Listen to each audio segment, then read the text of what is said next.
ఈ రోజు ఈ వీడియోలో సిన్నర్స్ అనే మూవీ గురించి మాట్లాడుకుందాం. Michael B Jordan, Hailee Steinfeld leads గా రయన్ కూగ్లర్ డైరెక్షన్ లో వచ్చిన మ్యూజికల్ హారర్ మూవీ ఇది. ఈ సినిమా స్టోరీ ఏంటి, దీని మీద నా ఒపీనియన్ ఏంటనేది ఇప్పుడు తెలుసుకుందాం పదండి. ముందుగా ఈ సినిమా స్టోరీ ఏంటంటే, ఈ కథ 1930s లో జరుగుతుంది. స్మోక్ అండ్ స్టాక్ అనే ట్విన్ బ్రదర్స్ ఇద్దరు చికాగోలో పెద్ద గ్యాంగ్స్టర్స్ అన్నమాట. వీళ్ళ రూత్లెస్ నేచర్ తో సిటీ మొత్తాన్ని హడలెత్తిస్తారు. అయితే ఓ రోజు అన్ని వదిలేసి అప్పటి వరకు దోచుకున్న సొమ్మంతా తీసుకొని ట్విన్స్ ఇద్దరు సొంత ఊరైన మిసిసిపి తిరిగి వస్తారు. తిరిగి వచ్చాక అక్కడ ఒక క్లబ్ ఓపెన్ చేసి మళ్ళీ ఫ్రెష్ గా బిజినెస్ స్టార్ట్ చేస్తారు. కానీ క్లబ్ ఓపెన్ చేసిన రోజే అది మూతపడే పరిస్థితి వస్తది. ఓపెనింగ్ డే రోజు ఆ క్లబ్ కి మనుషులతో పాటు వ్యాంపైర్స్ కూడా వస్తాయి. క్లబ్ ను చుట్టుముట్టి విందుకు సిద్ధం అవుతాయి. మరి ఈ పరిస్థితుల్లో అన్నదమ్ములిద్దరూ కలిసి ఏం చేశారు? అసలు ఆ వ్యాంపైర్స్ ఎక్కడి నుంచి వచ్చాయి? పర్టికులర్ గా అవి ఈ క్లబ్ నే ఎందుకు టార్గెట్ చేశాయి? ఇంతకీ అన్నదమ్ములిద్దరూ ఎందుకు చికాగో వదిలి సొంతూరు వచ్చి బిజినెస్ స్టార్ట్ చేశారు? అసలు వీళ్ళ కథ ఏంటి? చివరికి ఆ క్లబ్ నుంచి ఎవరైనా ప్రాణాలతో బతికి బయటపడ్డారా లేదా అనేది మీరు సినిమా చూసి తెలుసుకోవాలి. ఇక ఈ సినిమా బాగుంది, నాకైతే నచ్చింది.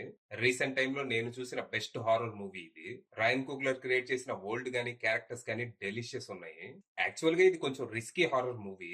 ఎందుకంటే ఇందులో ఫస్ట్ హాఫ్ లో ఒక్క హారర్ సీన్ కూడా ఉండదు. జస్ట్ అన్నదమ్ములు ఇద్దరు ఊరు తిరిగి వచ్చి వాళ్ళ బిజినెస్ సెటప్ చేసుకుంటూ మధ్య మధ్యలో ఊళ్ళో ఒక్కొక్కరిని కలుస్తూ ఉంటారు.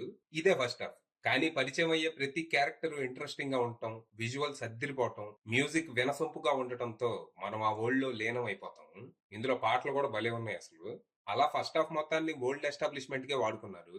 కానీ సెకండ్ హాఫ్ మాత్రం క్రేజీ ఉంటది. ఫస్ట్ హాఫ్ లో ప్యూర్ డ్రామా ఉంటే సెకండ్ హాఫ్ లో జానరా చేంజ్ అయ్యి హారర్ యాక్షన్ థ్రిల్లర్ గా మారిపోద్ది. ప్రీ క్లైమాక్స్ అండ్ క్లైమాక్స్ చాలా వైలెంట్ గా కేయాటిక్ గా ఉంటాయి. ఇక లాస్ట్ లో మిడ్ క్రెడిట్ సీన్ కూడా ఒకటి ఉంటది. చిన్న సీన్ కాదు, చాలా పెద్దది. ఇక్కడ ఒక మంచి ట్విస్ట్ ఇచ్చి సీక్వెల్ కి స్కోప్ వదిలేరు.